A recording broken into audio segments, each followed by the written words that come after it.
But I hate to tell you this. In the Bible, it talks about, Jesus spoke about, he says, what you give publicly, you have your rewards. Amen. But what you give in secret, that's where you'll be rewarded in heaven. Amen. God, a lot of the things what we're doing, and we try to do it for religion, and we try to do it for press. Don't get me wrong, it's kind of good for the hill.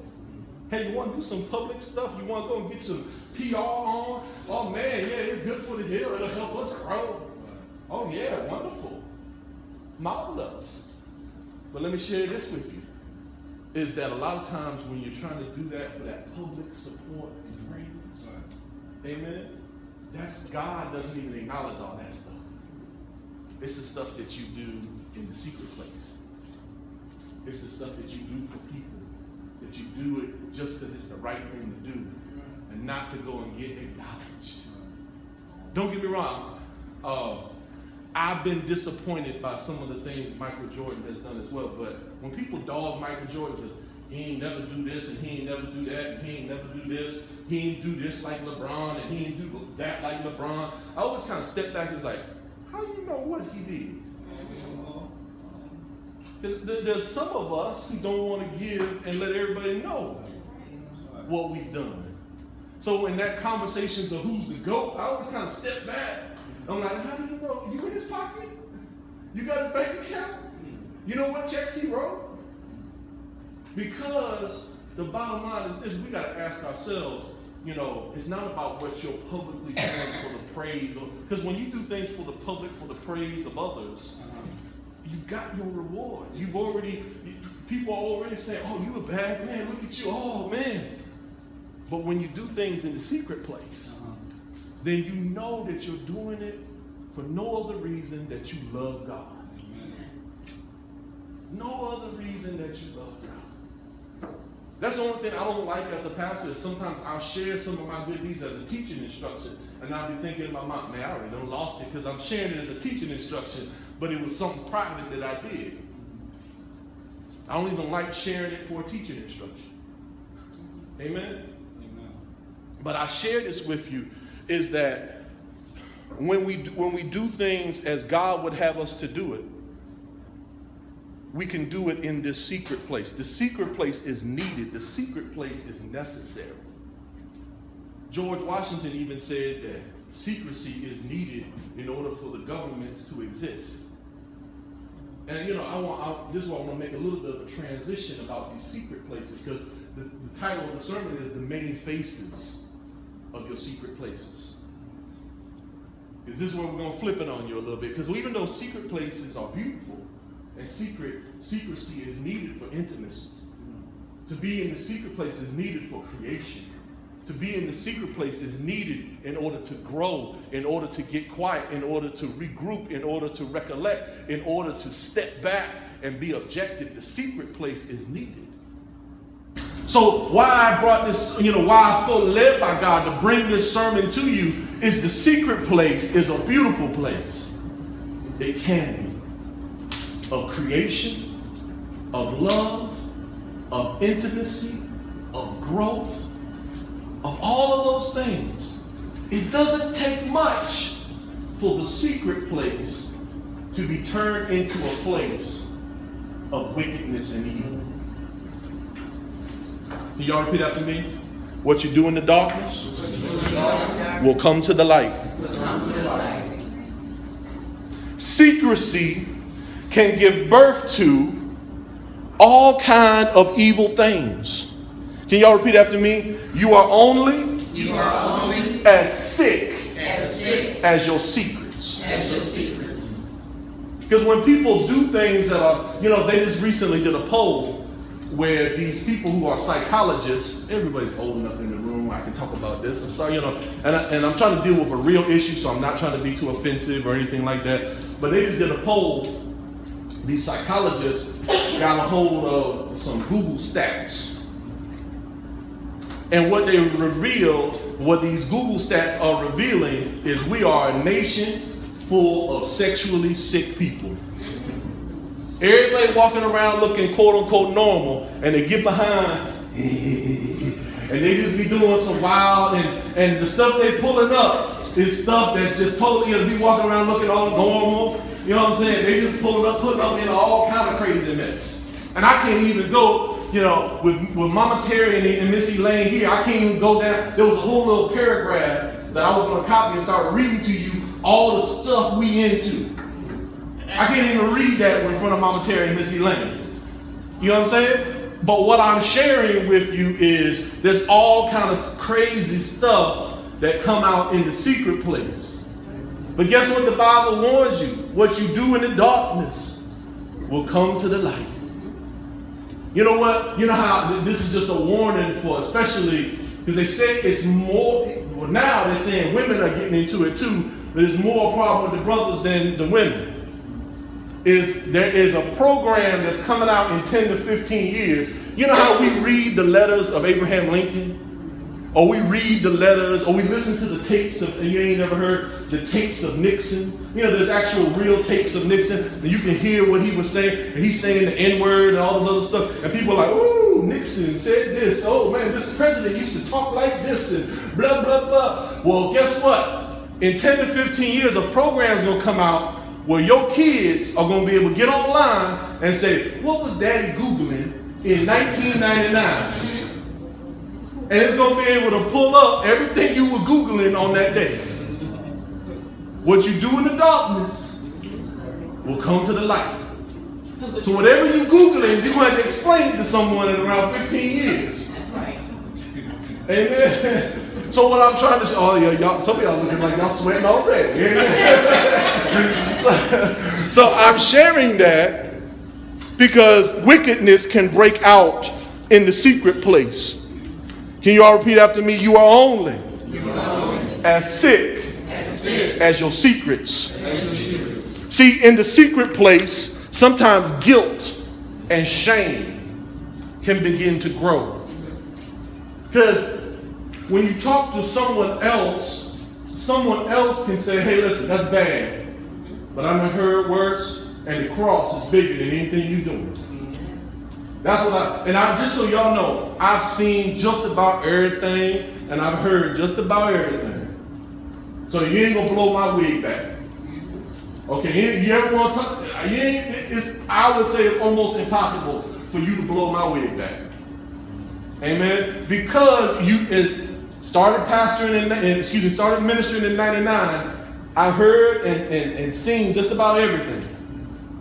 Amen. And what I shared with you is, as long as you keep the dirt in the secret place, the guilt and the shame will continue to grow, and it'll eat you up.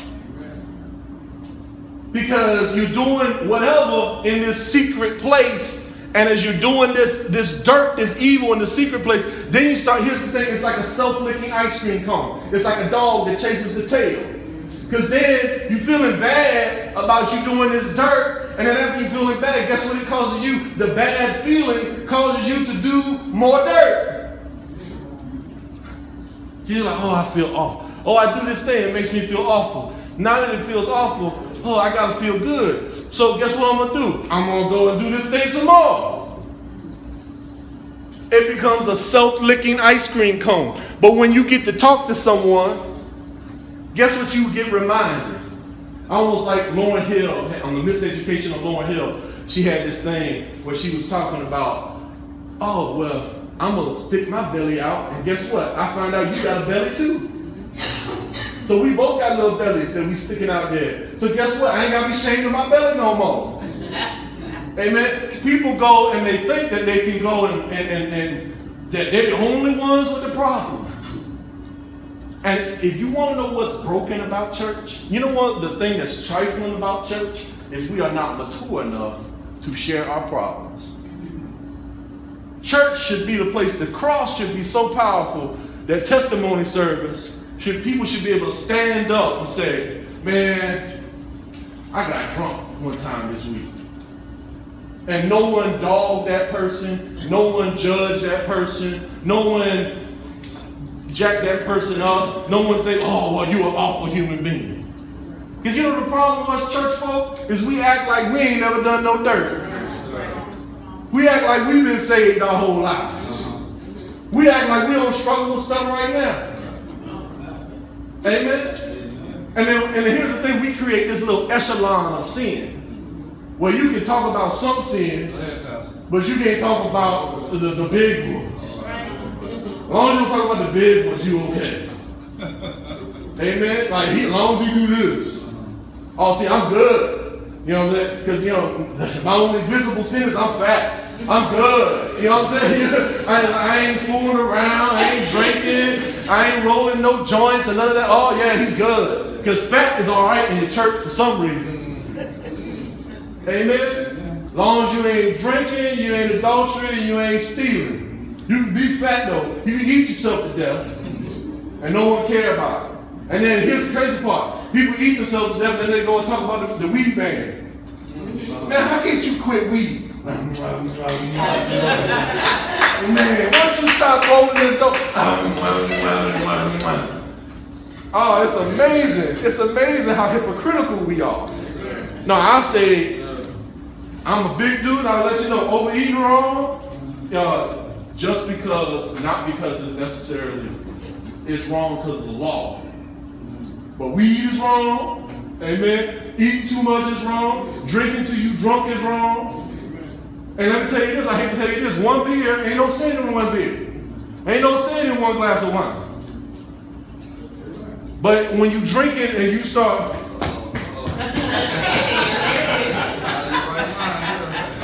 I'm straight. I'm straight. Amen. And obviously I ain't been saved my whole life. And Casey, like, he did that a little too well.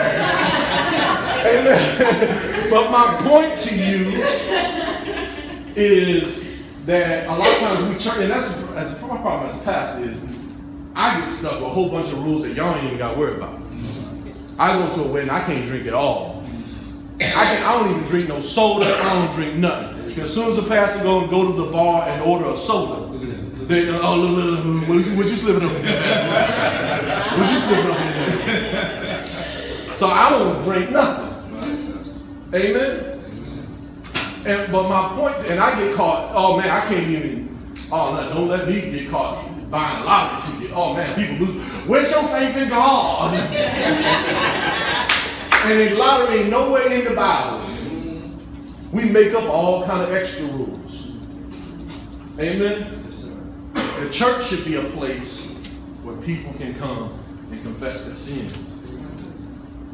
And we should be called the Get Better Club.